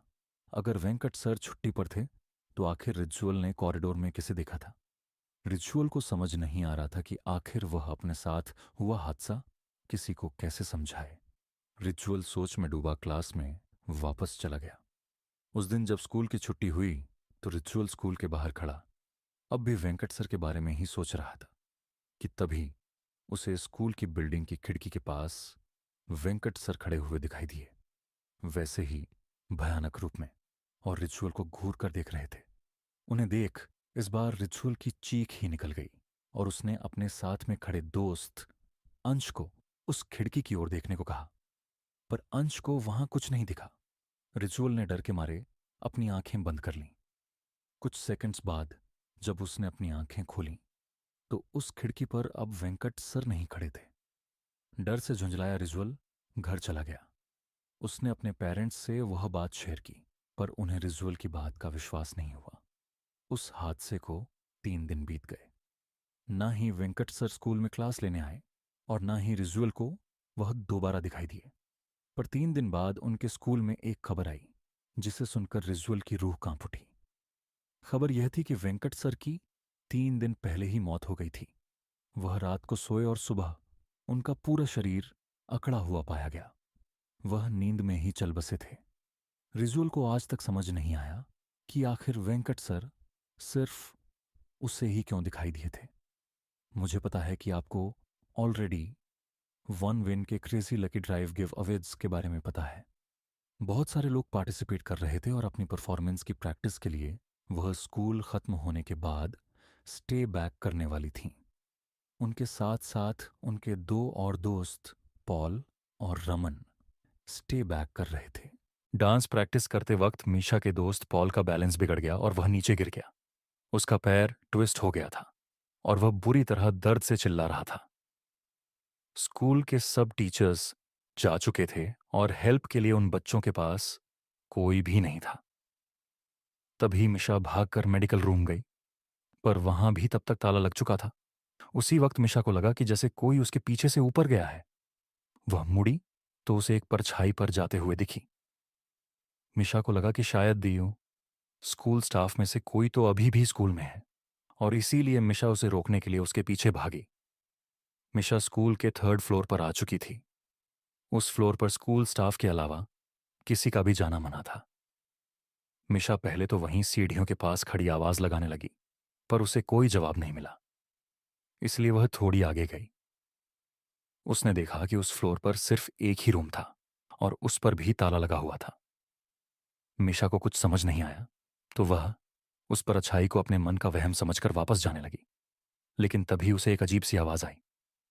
जब मिशा ने पलटकर उस कमरे की तरफ देखा तो उस दरवाजे पर जो ताला लगा था वह टूटकर नीचे गिरा हुआ था। मिशा एकदम से चौंक उठी। वह उस रूम के अंदर गई और उसे दिखा कि एक आदमी खिड़की की तरफ मुंह करके खड़ा है। मिशा ने उससे पूछा कि अगर वह उसके साथ चलकर पॉल की मदद करेगा, लेकिन उस आदमी ने मिशा को कोई रिएक्शन ही नहीं दिया। मिशा को सब कुछ बहुत अजीब लग रहा था। उसने फिर से उस आदमी को पुकारा, लेकिन तभी अचानक उस कमरे का दरवाजा अपने आप बंद होने लगा। मिशा यह देखकर घबरा उठी। वह दरवाजे की तरफ गई और उसे खोलने की कोशिश करने लगी, लेकिन वह दरवाजा नहीं खुला। तभी मिशा को उस आदमी के हंसने की आवाज आने लगी। वह बहुत डरावने तरीके से हंस रहा था और धीरे धीरे उसकी हंसी तेज होती जा रही थी। मिशा में पलटकर देखने की हिम्मत ही नहीं थी और वह डर के मारे जोरों से दरवाजा पीटने लगी। कोई है, कोई है वहां। तभी मिशा को अपनी गर्दन पर हल्की सी हवा का एहसास हुआ। उसने पलटकर देखा तो उसका दिल दहल उठा। वह आदमी जो कुछ देर पहले खिड़की को देख रहा था अब उसके ठीक सामने खड़ा था। उसके चेहरे पर एक हल्की सी हंसी थी जो मिशा को बहुत डरावनी लग रही थी। वह मिशा को ऐसे घूर रहा था जैसे वह उसे आज जिंदा नहीं छोड़ेगा। उसने मिशा को पकड़ लिया और उसे अपने पास खींचने लगा। मिशा का रोना छूट गया और वह डर के मारे बहुत जोर से चिल्लाई। उस आदमी ने मिशा के मुंह पर हाथ रखा और मिशा के साथ बदसलूकी करने लगा। उधर मिशा को ढूंढते हुए रमन स्कूल के 3rd फ्लोर पर पहुंचा, जहां उन्हें मिशा की चीख सुनाई दी। बहुत जल्दी से उस कमरे में गए और उन्होंने देखा कि मिशा जमीन पर बैठी रो रही थी और उसके आसपास कोई भी नहीं था। उसकी शर्ट ऊपर से थोड़ी फटी हुई थी और उसके चेहरे पर चोट के निशान थे। उसने सबको अपने साथ हुआ पूरा घटना बताया। मिशा के साथ हुए इस हादसे को सुनकर स्कूल का चेहरा बिल्कुल पीला पड़ गया। उसने मिशा और उसके दोस्तों को बताया कि कुछ साल पहले स्कूल में एक सफाई कर्मचारी काम करता था। वह थोड़ा पागल सा था और वह लड़कियों को बहुत ही गंदी नजरों से देखकर हंसता रहता था। एक बार उसने एक लड़की के साथ बदसलूकी भी की थी। उस लड़की ने जब उसकी कंप्लेंट की तो स्कूल की प्रिंसिपल ने उसे हमेशा के लिए नौकरी से निकाल दिया। उसके एक हफ्ते के अंदर उस पागल आदमी ने 3rd फ्लोर वाले स्टोरेज रूम में जाकर खुद को मार डाला। उसकी मौत का काफी दिनों तक किसी को पता ही नहीं चला था। उस आदमी की बॉडी बहुत ही डरावनी हालत में पाई गई थी और तब से उसकी आत्मा उसी कमरे में भटक रही थी। इसीलिए स्कूल के 3rd फ्लोर पर किसी का भी जाना बंद कर दिया गया। इस इंसिडेंट के बाद मिशा इतनी डिस्टर्ब हो गई कि वह कुछ दिन तक स्कूल ही नहीं गई। बल्कि कुछ ही महीनों में उसने एक नए स्कूल में एडमिशन भी ले लिया। लेकिन वह कभी भी उस भयानक आदमी और उसकी डरावनी हंसी को नहीं भूल पाएगी। ये कहानी उस समय की है जब जोनाथन एक बोर्डिंग स्कूल में पढ़ा करता था। वह करीब 13 साल का था जब उसके साथ ये किस्सा घटा। एक दिन जब वह बाकी बच्चों के साथ क्लास में बैठकर पढ़ रहा था, तभी अचानक से एक जूनियर टीचर भागते हुए उनके क्लासरूम में आई और प्रोफेसर के कान में कुछ कहकर वहां से चली गई। प्रोफेसर ने अपना सेशन उस दिन के लिए वहीं खत्म कर दिया और सभी बच्चों को बताया कि स्कूल के पास वाली बिल्डिंग में कुछ ऐसा हुआ है जिसकी वजह से पूरे स्कूल का लॉकडाउन कर दिया गया है और किसी भी स्टूडेंट को अपने हॉस्टल या स्कूल प्रीमिसेस से बाहर निकलना अलाउड नहीं है। असल में स्कूल के पास वाली बिल्डिंग में एक पागल सीरियल किलर ने कुछ लोगों का मर्डर कर दिया था और वह स्कूल के आसपास ही घूम रहा था। इसलिए जब तक पुलिस उस सीरियल किलर को नहीं ढूंढ लेती, तब तक पुलिस ने स्कूल को बंद करवा दिया था। उस सीरियल किलर ने जिन भी लोगों को मारा था, उनका दाहिना हाथ उनकी बॉडी से गायब था। यह सारी बातें स्कूल के गार्ड ने एक सीनियर को बताई, जिसने पूरे स्कूल में इस बात का ढिंढोरा पीट दिया। यह बात जानकर स्कूल के सभी बच्चे बेहद डरे हुए थे। इन सब के बीच जोनाथन के साथ एक और अजीबोगरीब चीज हो रही थी। जब से स्कूल लॉकडाउन शुरू हुआ था, उसे रोज रात अचानक अपने हॉस्टल के बैकयार्ड से किसी आदमी के जोरों से चीखने की आवाज आती। ताज्जुब की बात यह थी कि आवाज उसके अलावा और कोई नहीं सुन पा रहा था। एक रात जब वह सो रहा था, उसे फिर से वही चीख सुनाई दी। इस बार वह हिम्मत करके हॉस्टल के बैकयार्ड में जा पहुंचा। उसने देखा कि बैकयार्ड की घास पर लाल खून पड़ा था। उसने उस खून को फॉलो किया तो उसे दिखा कि पीछे गार्ड के क्वार्टर के पास एक बड़ी सी बोरी पड़ी थी, जिसमें से खून की बूंदें टपक रही थीं। यह देखकर जोनाथन अपने हॉस्टल वार्डन को यह सब बताने के लिए उसके रूम की तरफ जाने लगा। लेकिन तभी उसे ऐसा लगा जैसे उस बोरी में से कोई आवाज आई। वह पीछे मुड़ा और जो नजारा उसने देखा, उसे देखकर वह सुन्न पड़ गया। उस बोरी में से एक कटा हुआ हाथ निकलकर जमीन में रेंगता हुआ उसके पास आ रहा था। 13 साल का जोनाथन ये देखकर बेहद घबरा गया और चीखते हुए वहां से भागा। कुछ ही देर में उसे ऐसा लगा कि जैसे वह बोरी उन सभी कटा हुए हाथों से भरी है जिन्हें उस सीरियल किलर ने मारा था, और सभी हाथ रेंगते हुए उसके पीछे आ रहे हैं। जोनाथन जोर जोर से मदद के लिए चीखने लगा। उसकी चीख सुनकर हॉस्टल वार्डन और बाकी लोग भी उठ गए। वह बोरी देखकर स्कूल प्रिंसिपल ने तुरंत पुलिस को फोन किया और उन्हें बुला लिया। स्कूल टीचर्स ने सभी बच्चों को एक हॉल में ले जाकर अंदर से लॉक कर दिया। जोनाथन अब भी जोर जोर से रो रहा था। कुछ ही देर में पुलिस वहां पहुंच गई और उन्होंने उस सीरियल किलर को ढूंढ निकाला, जो स्कूल में ही एक क्लासरूम में छुपा हुआ था।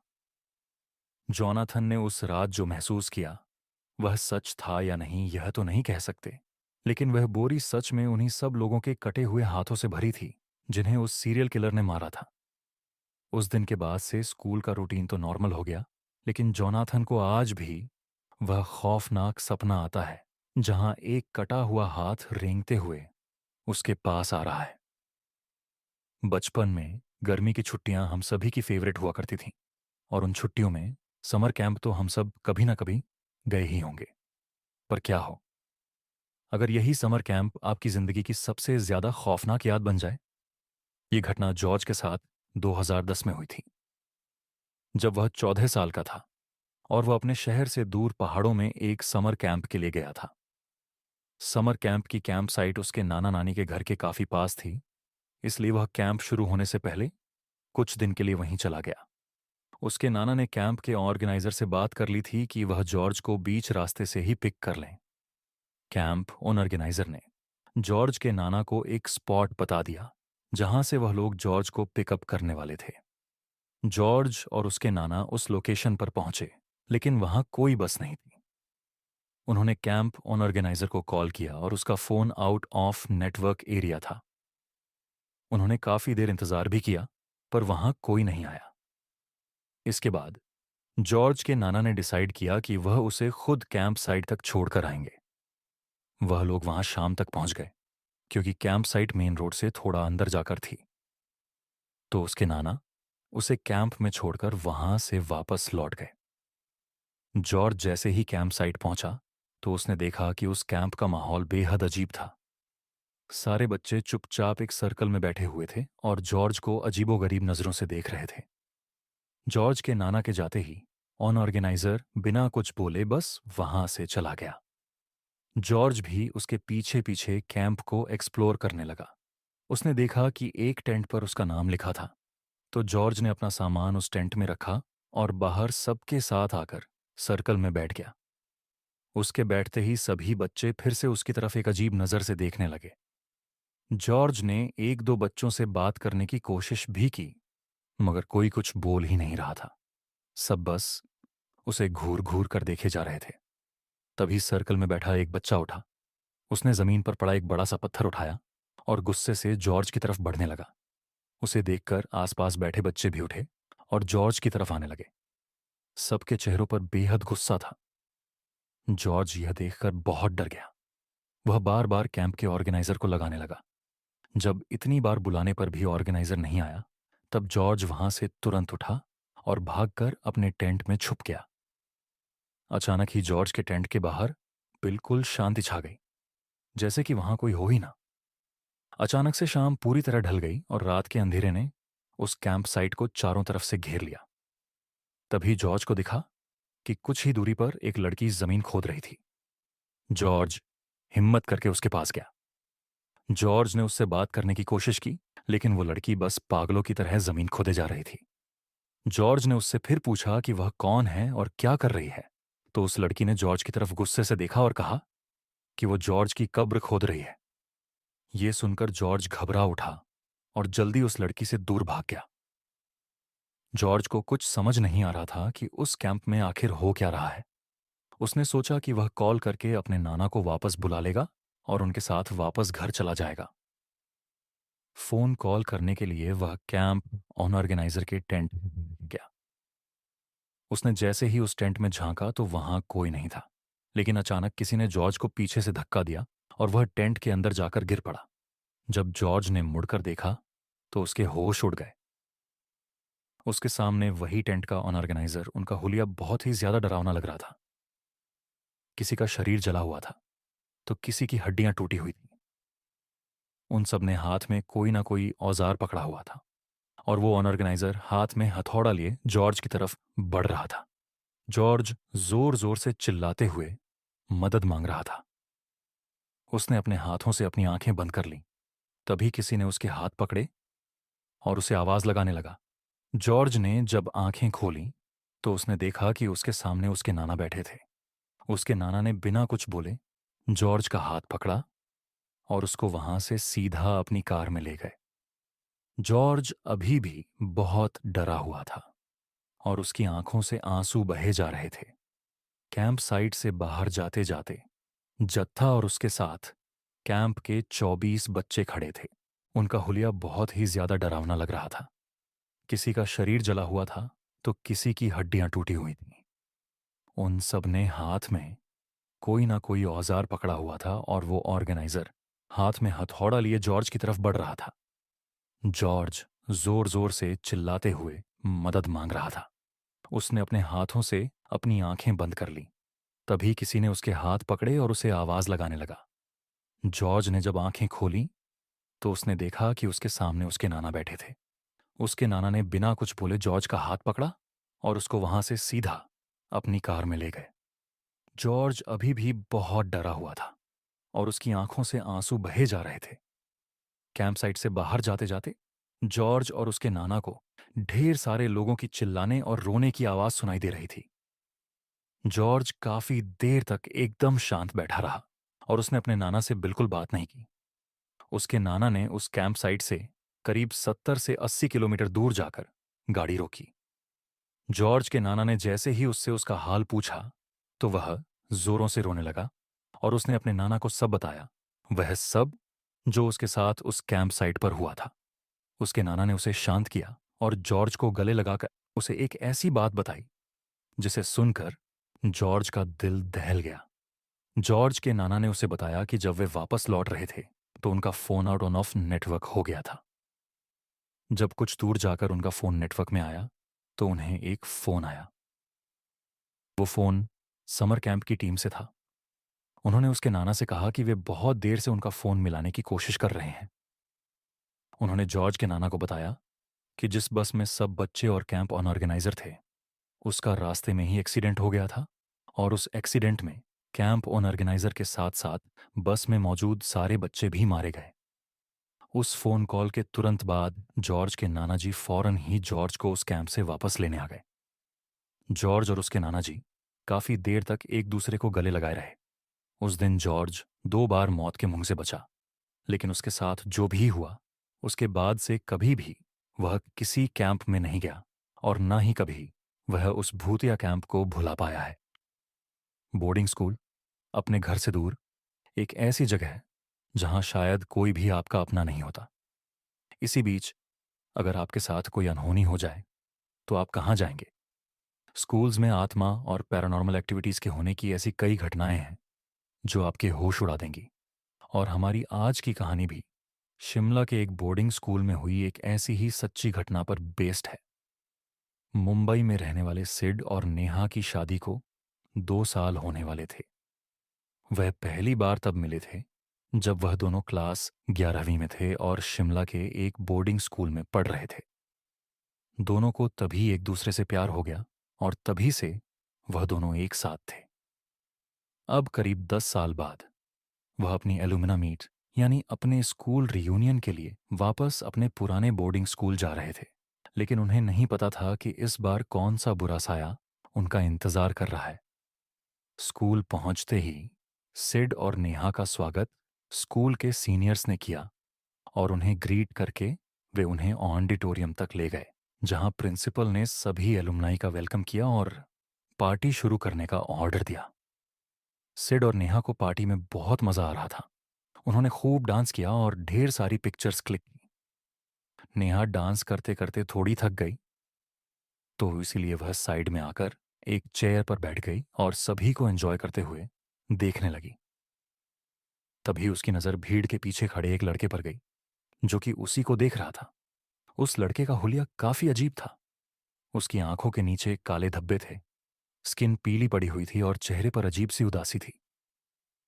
नेहा को उस बच्चे की शक्ल कुछ जानी पहचानी लग रही थी, मगर उसे ठीक से याद नहीं आ रहा था कि आखिर उसने उस बच्चे को कहाँ देखा था। देखते ही देखते वह बच्चा वहां से गायब हो गया और नेहा बेहद चौंक गई। वह उठ खड़ी हुई और हर तरफ उस बच्चे को ढूंढने लगी। अचानक उसने देखा कि वह बच्चा ऑडिटोरियम से बाहर निकल रहा था, तो नेहा ने भी उसका पीछा किया। पीछा करते करते नेहा अपने स्कूल के बेसमेंट के पुराने आर्ट रूम तक पहुंच गई। जैसे ही अंदर घुसी, उसकी यादें ताजा हो गईं। यह वही रूम था जहां सिड और नेहा अपनी क्लासेस बंक करके एक दूसरे से मिलने आया करते थे।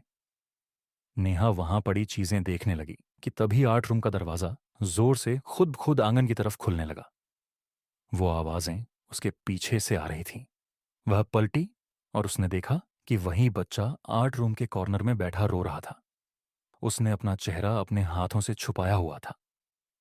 नेहा यह देखकर और ज्यादा डर गई और वह दरवाजे को जोर जोर से नॉक करने लगी और चिल्लाने लगी। जब उसने दोबारा पीछे पलट के देखा, तो वह बच्चा अब वहां नहीं बैठा था। वह दरवाजे की तरफ मुड़ी और तब जो उसके साथ हुआ, उसे देख उसकी रूह कांप गई। वह बच्चा दरवाजे के पास क्रॉल करता हुआ उसकी तरफ आ रहा था। उसका चेहरा बदलकर बिल्कुल एक डेड बॉडी जैसा हो गया था। नेहा बहुत जोर से चिल्लाई और इतना डर गई कि वह अपने होश खो बैठी। नेहा वहीं बेहोश होकर नीचे गिर पड़ी। जब उसकी आंख खुली, तो वह स्कूल के एक हॉस्टल रूम में थी और सिड उसके पास ही बैठा हुआ था। नेहा को बहुत तेज बुखार चढ़ा हुआ था। वह अचानक से उठी और हड़बड़ी में जो भी उसके साथ उस आर्ट रूम में हुआ, वह सब सिड को बताने लगी। सिड ने उसे कहा कि वह यह सब ना सोचे और बस रेस्ट करें। इसके बाद सिड नेहा के लिए डिनर ले आया और उसे खाना खिलाकर सुला दिया। नेहा के सोने के बाद सिड वॉशरूम की तरफ जाने लगा। वह कॉरिडोर से गुजर ही रहा था कि अचानक उस कॉरिडोर की लाइट्स फ्लिकर करने लगीं। वह एक पल के लिए वहीं ठहर गया और लाइट्स की तरफ देखने लगा। फिर वह उसे इग्नोर कर वॉशरूम चला गया। वॉशरूम में सिड को ऐसा लगा जैसे उसके अलावा भी वहां कोई मौजूद था। उसे एक अलग सी ठंडक महसूस हो रही थी। वह अपने हाथ धो रहा था जब वॉशरूम की लाइट्स भी अचानक से फ्लिकर करने लगीं। इस बार सिड थोड़ा सहम गया और जल्दी से वॉशरूम से बाहर निकलने लगा, मगर किसी इनविजिबल शक्ति ने सिड को पीछे से बहुत जोर से खींचा और सिड दीवार से टकराकर जमीन पर गिर पड़ा। उसके सामने वही बच्चा खड़ा था जो पहले नेहा ने आर्ट रूम में देखा था। उसे देखकर सिड की रूह कांप उठी और वह अचानक से बोला, मोहन, मोहन, तुम। यह सुनते ही वह बच्चा बहुत जोर से चीखा और उसने सिड का गला पकड़ लिया और उसे जोर जोर से दबाने लगा।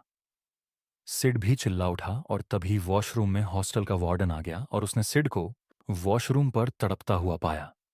सिड के अलावा अब वहां कोई नहीं था।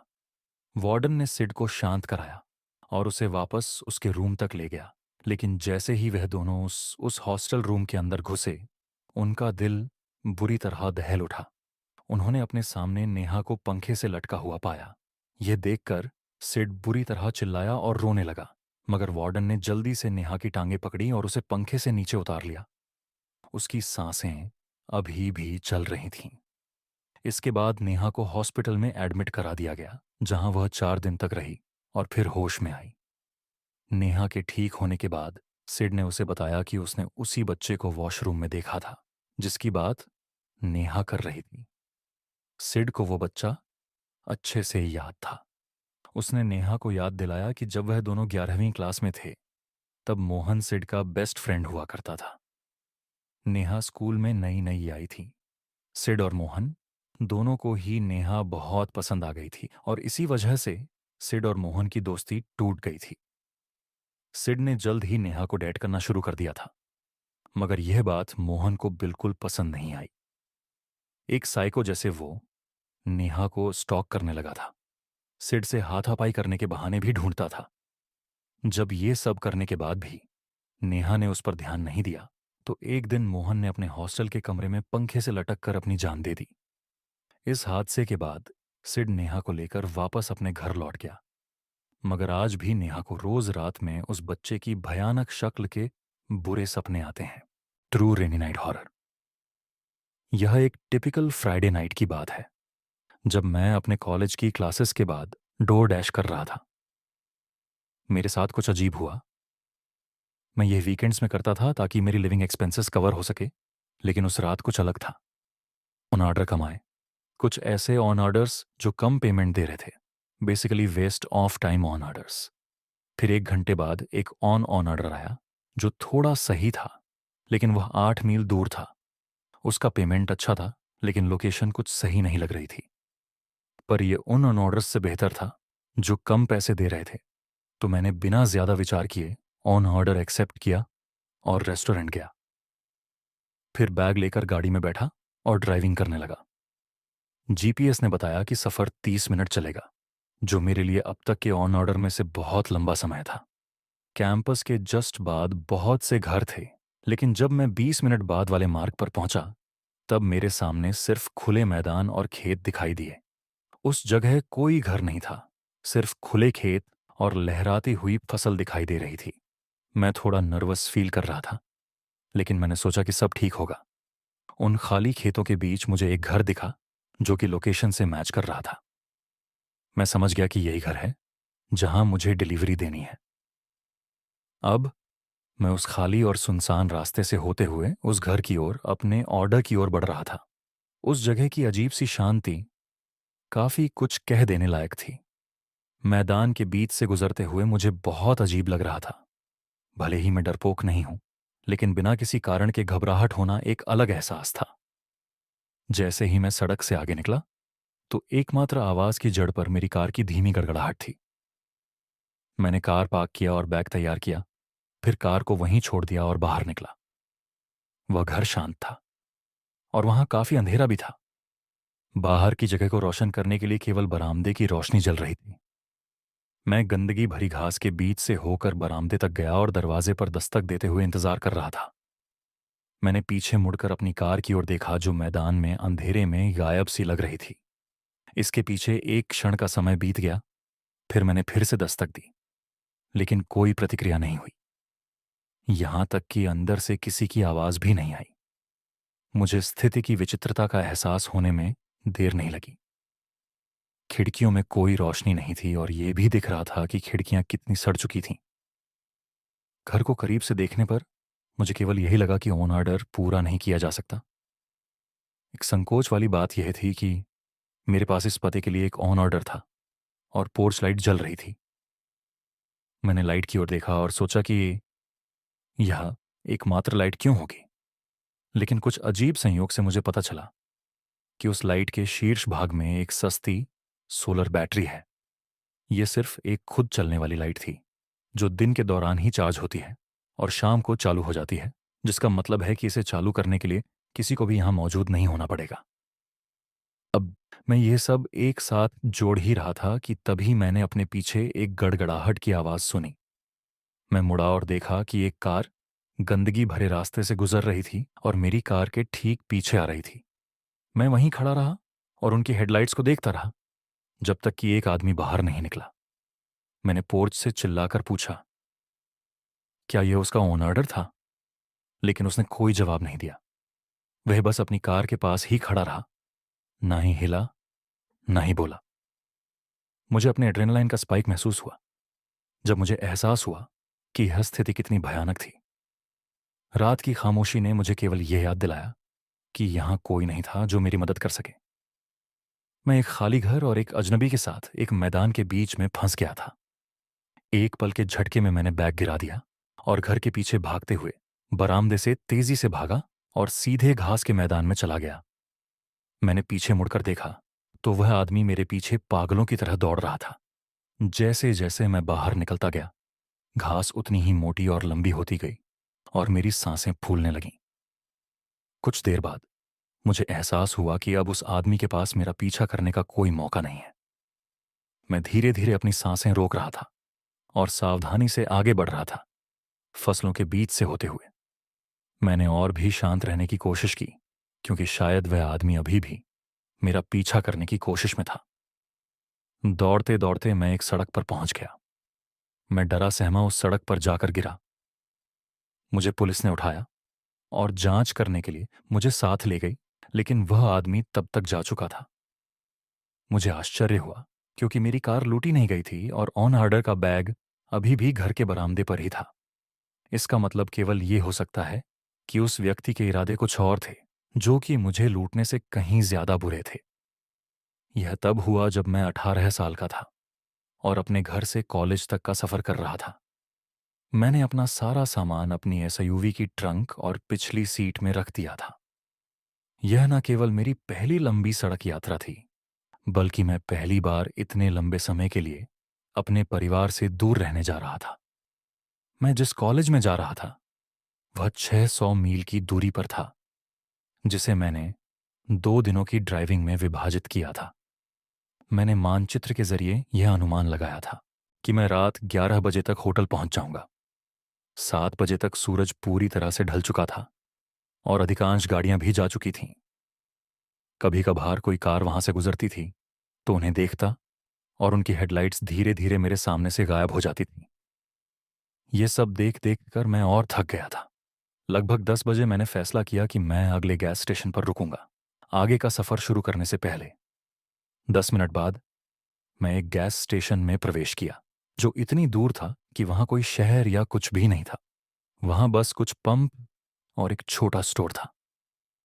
मैंने सड़क पर कोई अन्य कार नहीं देखी और आसपास के किसी भी घर या इमारत से दूर तक कोई रोशनी नहीं थी। मैं सीधे एक पंप तक गया और अपने टैंक को भरने के लिए बाहर निकला। जैसे ही मैंने चारों ओर देखा, मैं डर गया क्योंकि एक अजीब सा आदमी मेरी तरफ आ रहा था। मेरी तुलना में वो बहुत बड़ा था। शायद अगर मुझे अनुमान लगाना हो तो वह 50 के आसपास था और वह बेघर लग रहा था। लेकिन इसके बावजूद यहां संपर्क करने के लिए और कोई नहीं था। उसकी छोटी सी मुस्कान ने मुझे और अधिक सहमा दिया। आपको कुछ चाहिए? मैंने उम्मीद करते हुए कहा, ताकि वह मेरे और करीब ना आए। वह आदमी मेरी कार से कुछ फीट की दूरी पर रुका और जवाब देने से पहले लगभग सावधानी से चारों ओर देखा। फिर वह बाहर निकलकर वापस हाईवे पर आ गया। मुझे कुछ समझ नहीं आया कि वह क्या बोलना चाहता था, पर फिर उसने मेरे पीछे उस निकास की ओर इशारा किया जहां से मैं आया था और फिर से बोला, वापस हाईवे पर निकल जाओ।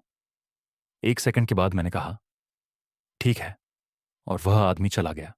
लेकिन मैं अभी भी वास्तव में उलझन में था। मैं जिस निकास द्वार से आया था वह चाहता था कि मैं फिर से हाईवे पर जाऊं। वह एक वन वे रोड था। वह चाहता था कि मैं सड़क के गलत तरफ गाड़ी चलाऊं और वापस राजमार्ग पर यू टर्न ले लूं। इसका कोई मतलब नहीं बनता था। मैंने प्रवेश द्वार की ओर देखा, जिस रोड से मुझे जाना था। उस रोड पर किसी भी तरह का निर्माण का साइन या कोई और रास्ता रोकने का बोर्ड नहीं था। ये बस एक खाली रैंप की तरह लग रहा था। जैसे ही मैंने पंप वापस लगाया और अपनी कार में बैठा, मैंने उस आदमी पर नजर डाली जो अब किनारे पर बैठा था, कन्वीनियंस स्टोर के बाहर। मैंने जितना अधिक सोचा, वह आदमी उतना ही पागल लग रहा था। बस यहां बैठकर बकवास कर रहा था। मैंने सोचा कि शायद यह किसी प्रकार का जाल या कुछ और था, इसलिए मैं बिना कुछ सोचे वहां से हाईवे के प्रवेश द्वार पर गया। हालांकि मुझे एहसास हुआ कि सभी स्ट्रीट लाइटें बंद थीं। मैंने यह सोचकर गति धीमी कर दी कि शायद यह एक निर्माण साइट या कुछ और है। मैंने अपनी आंखें सड़क पर रखीं ताकि कोई दुर्घटना ना हो। इससे पहले कि एक पिकअप ट्रक कहीं से आया और मेरी कार के ठीक सामने रुका। हर दरवाजा खुल गया और 4 लोग ट्रक से बाहर निकले। उनके पास सभी प्रकार के हथियार, धातु छुरी, चाकू थे और वे तेजी से मेरी कार की ओर दौड़ने लगे। और यहां तक कि अपने चेहरे को ढकने के लिए भी कुछ नहीं पहना था। वे मुझे भावनाहीन नजरों से देख रहे थे। मैंने तुरंत अपनी कार को पीछे करना शुरू कर दिया, क्योंकि वे मुझसे बस कुछ ही फीट की दूरी पर थे। मैंने अचानक सड़क के किनारे से दर्जनों लोगों को बाहर आते हुए देखा। कुछ लोगों ने तो मेरी कार का पीछा करने की भी कोशिश की। मैंने जल्दी से अपनी गाड़ी को मोड़ा और वहां से जान छुड़ाकर चला गया। जब मुझे लगा कि मैं सुरक्षित हूं, तो मैंने 911 पर कॉल किया। लेकिन किसी कारण से मुझे कभी वापस कॉल नहीं आया, ना ही इस पर कोई अपडेट मिला। लगभग ऐसा लगा जैसे उन्होंने इसकी जांच भी नहीं की।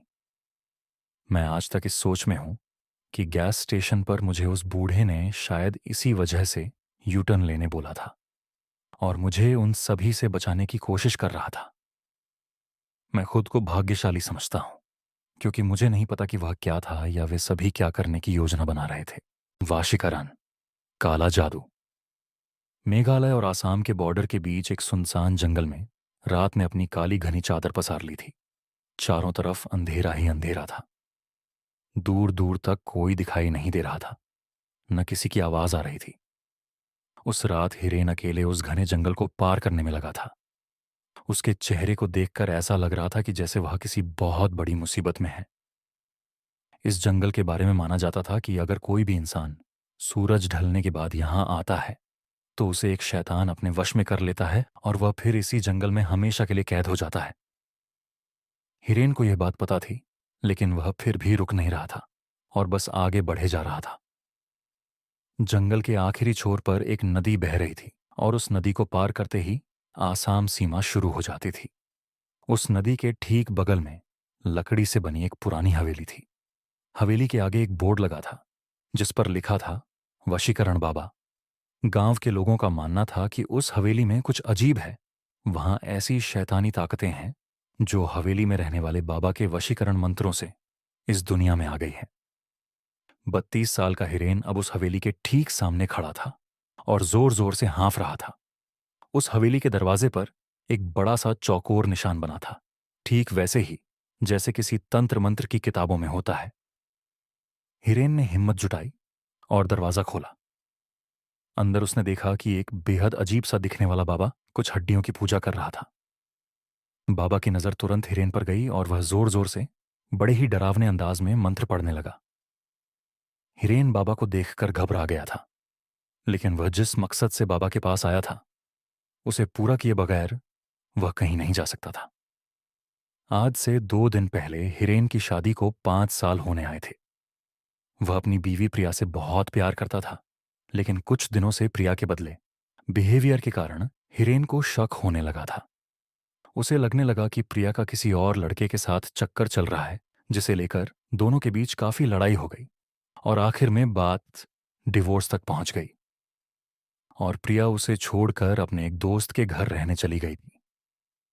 हिरेन प्रिया पर शक करते करते पागल हो गया था। उसके दिमाग से प्रिया का ख्याल निकल ही नहीं रहा था। सोते जागते हर पल वह बस प्रिया के बारे में सोचता रहता। एक दिन जब वह बस से ट्रेवल कर रहा था तो उसकी नज़र सीट के ऊपर लगे एक स्टिकर पर गई, जिस पर लिखा था, सिर्फ 1 घंटे में खोए हुए प्यार को वापस पाए। और इसी के साथ नीचे एक पता भी लिखा था। हिरेन अब उसी पते पर पहुंच चुका था, वशीकरण बाबा के पास। बाबा के मंत्रों की आवाज अब धीमी हो गई थी और अंदर एक गहरा सन्नाटा था। बाबा ने बिना की तरफ देखे उससे उसके आने का कारण पूछा। हिरेन ने उस अजीब से दिखने वाले बाबा को सब कुछ बता दिया। बाबा ने हिरेन की बातें सुनकर एक हल्की सी मुस्कुराहट के साथ उसे एक लाल वस्त्र दिया और कहा कि इसे धारण करके रोज रात 12 बजे प्रिया की फोटो को देखते हुए हिरेन को वही मंत्र पढ़ना है। धीरे से हिरेन के कान में उस बाबा ने एक मंत्र कहा। इस मंत्र को कहने के बाद वह बाबा फिर से अपनी पूजा में लग गया। हिरेन ने बाबा को पैसे देने के लिए अपने हाथ आगे बढ़ाए, लेकिन उस बाबा ने कोई भी पैसे लेने से इनकार कर दिया। हिरेन वापस जंगल के रास्ते जाने लगा। वह इस बात पर ताज्जुब कर ही रहा था कि अचानक उसे ऐसा लगा कि जैसे कोई उसके पीछे पीछे चल रहा है।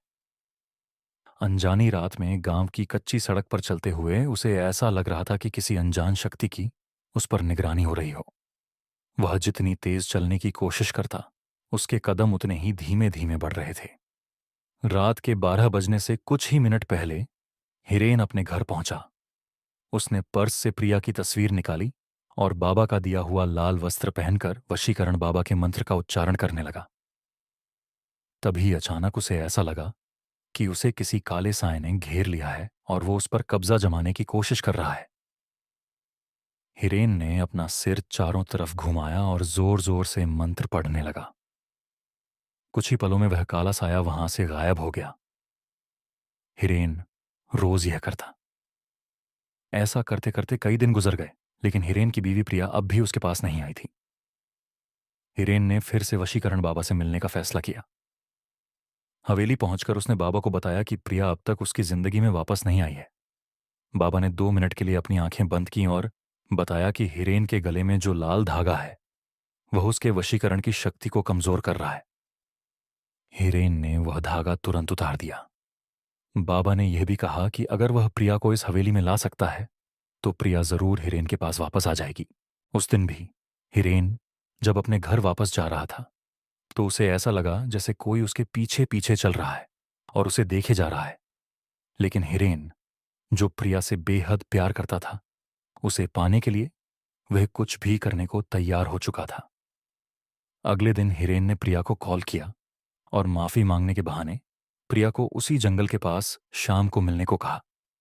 प्रिया ने कुछ पल सोचा और फिर मिलने के लिए मान गई। इतने दिनों बाद वह दोनों आज पहली बार मिल रहे थे। बात करते करते हिरेन प्रिया को के पास ले गया। जैसे ही प्रिया हवेली के पास पहुंची उसे एक अजीब सी घुटन महसूस होने लगी थी।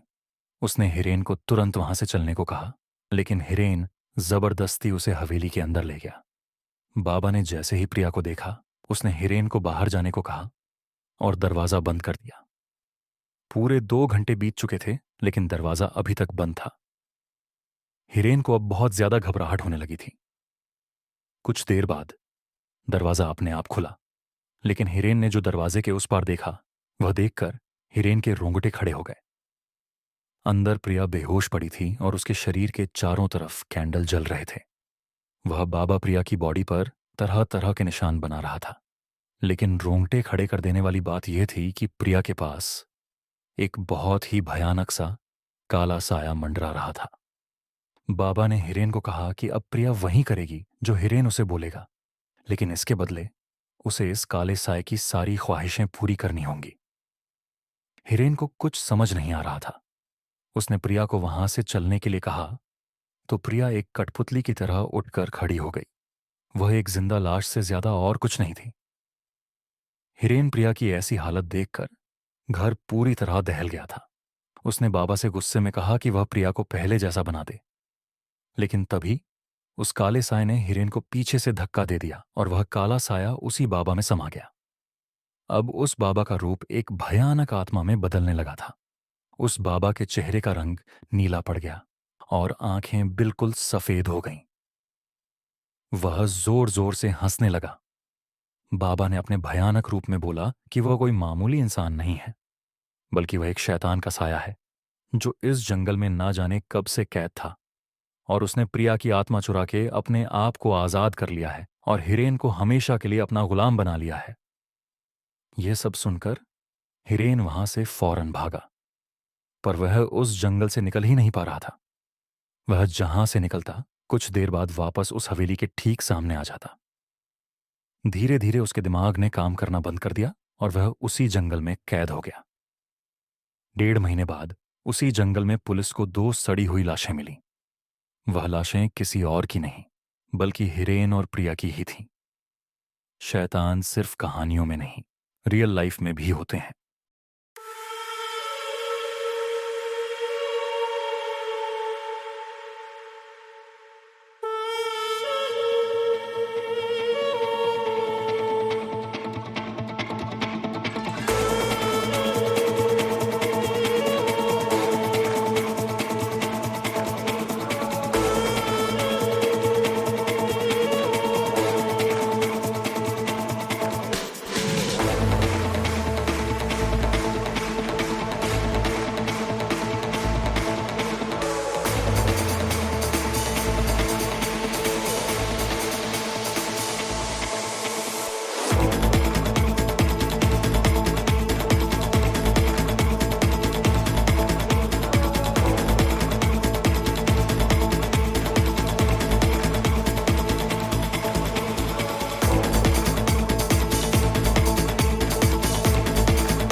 बिजू का रियल स्टोरी। राजेश अपने पिता के साथ एक गांव में रहता था। उसकी माँ, जो उसकी सबसे अच्छी दोस्त थी, कुछ साल पहले एक बीमारी के कारण मर गई थी और तब से वह बहुत अकेला महसूस करने लगा था। स्कूल में भी उसके ज्यादा दोस्त नहीं थे और हाइट में छोटे होने के कारण उसकी क्लास के सभी बच्चे उसे हर वक्त परेशान करते रहते थे। पर उस रात राजेश की जिंदगी हमेशा के लिए बदल गई। उस दिन स्कूल में राजेश की क्लास के बच्चों ने उसका इतना मजाक उड़ाया कि राजेश की उनमें से एक से लड़ाई हो गई, जिसकी वजह से सारे बच्चे उसे मारने के लिए उसके पीछे दौड़ने लगे। स्कूल के बच्चे उसे हर जगह ढूंढ रहे थे, जिसके कारण राजेश को उनसे बचने के लिए एक खेत का रास्ता लेना पड़ा। राजेश उस रास्ते पर चला तो गया, पर उसे नहीं पता था कि उस खेत के बीचों बीच वह उसका इंतजार कर रहा है। वह एक बिजुका, यानी एक स्केयर क्रो था, जिसके सर की जगह एक मटका था, जिस पर सफेद रंग से एक चेहरा बना हुआ था और जिसका पूरा शरीर भूसे का था। उसकी दो आंखें सूरज की रोशनी में चमकते हुए जैसे उसी को घूर रही थीं।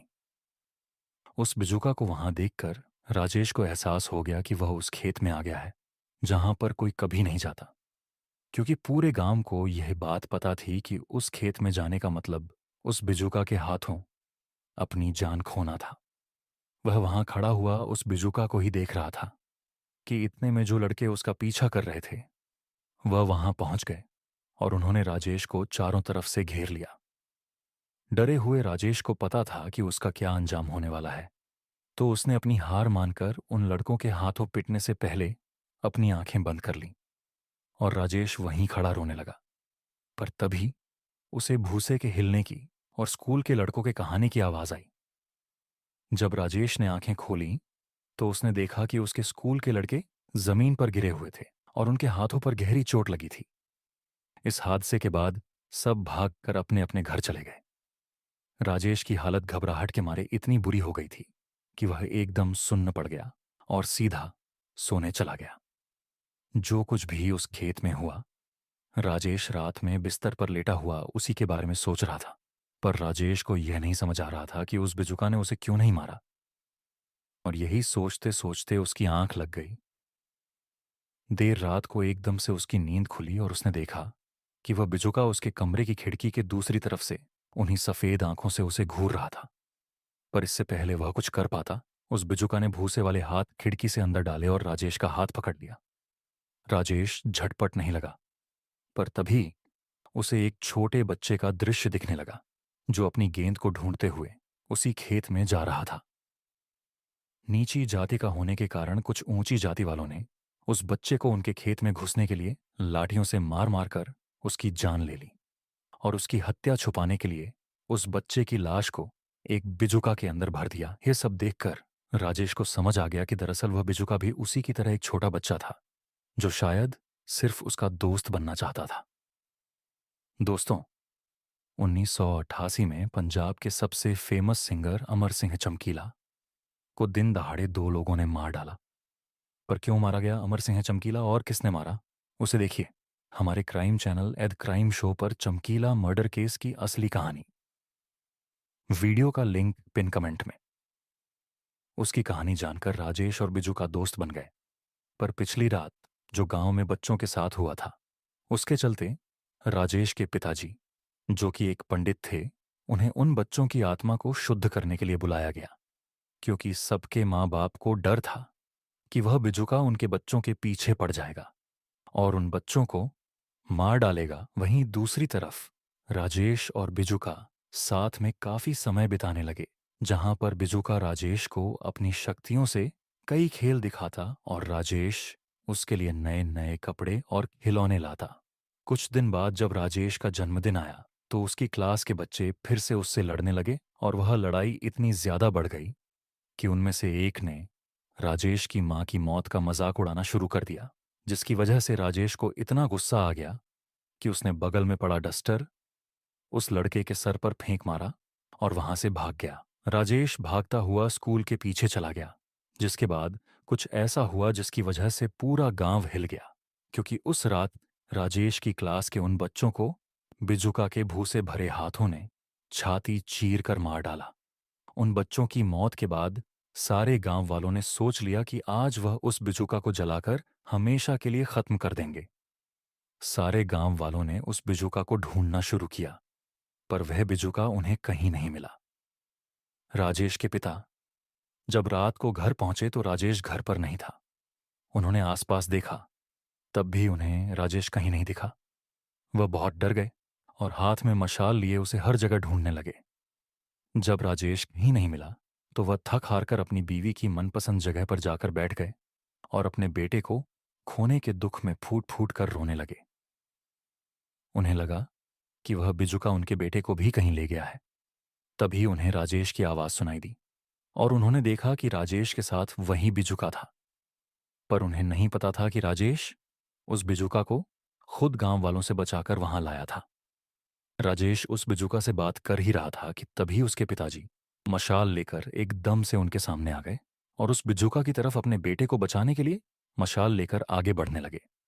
इससे पहले वह कुछ कर पाते, उस बिजुका ने अपने भूसे वाले हाथों से उनके पिताजी को जकड़ लिया। राजेश चिल्लाता हुआ उस बिजुका से अपने पिता को छोड़ने की विनती करने लगा, पर बिजुका उन्हें छोड़ ही नहीं रहा था।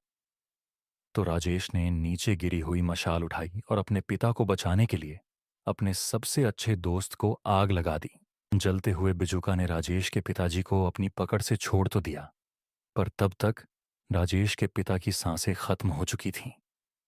उस रात राजेश और भी ज्यादा अकेला हो गया, क्योंकि उस रात उसने दो लोगों को हमेशा के लिए खो दिया।